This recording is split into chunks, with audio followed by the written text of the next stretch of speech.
which was no less his due than his desert. You have done all this, and yet you can treat the mention of his misfortune with contempt and ridicule. And this, cried Darcy, as he walked with quick steps across the room, is your opinion of me. This is the estimation in which you hold me. I thank you for explaining it so fully.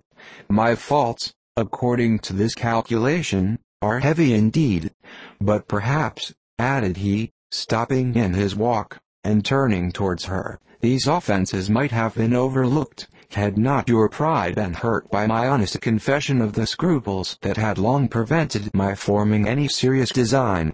These bitter accusations might have been suppressed, had I, with greater policy, concealed my struggles, and flattered you into the belief of my being impelled by unqualified, unalloyed inclination, by reason, by reflection, by everything. But disguise of every sort is my abhorrence, nor am I ashamed of the feelings I related. They were natural and just. Could you expect me to rejoice in the inferiority of your connections? To congratulate myself on the hope of relations, whose condition in life is so decidedly beneath my own? Elizabeth felt herself growing more angry every moment, yet she tried to the utmost to speak with composure when she said, "You are mistaken, Mr. Darcy, if you suppose that the mode of your declaration affected me in any other way, than as it spared me the concern which I might have felt in refusing you, had you behaved in a more gentlemanlike manner." She saw him start at this, but he said nothing, and she continued, "You could not have made the offer of your hand in any possible way that would have tempted me to accept it." Again his astonishment was obvious, and he looked at her with an expression of mingled incredulity and mortification.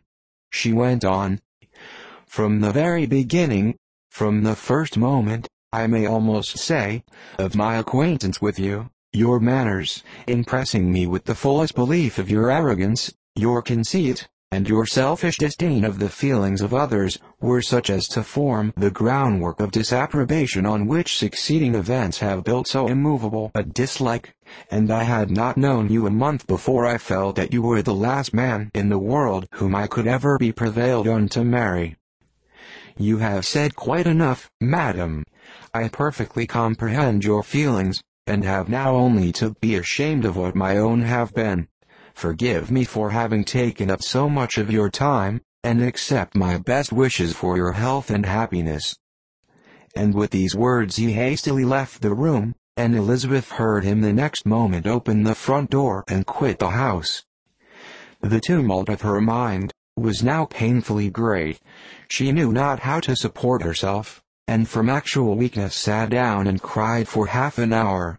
Her astonishment, as she reflected on what had passed, was increased by every review of it.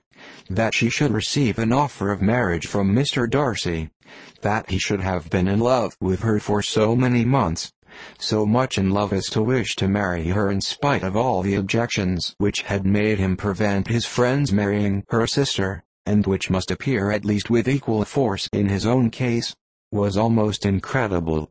It was gratifying to have inspired unconsciously so strong an affection, but his pride, his abominable pride, his shameless avowal of what he had done with respect to Jane, his unpardonable assurance in acknowledging, though he could not justify it, and the unfeeling manner in which he had mentioned Mr. Wickham, his cruelty towards whom he had not attempted to deny, soon overcame the pity which the consideration of his attachment had for a moment excited. She continued in very agitated reflections till the sound of Lady Catherine's carriage made her feel how unequal she was to encounter Charlotte's observation, and hurried her away to her room.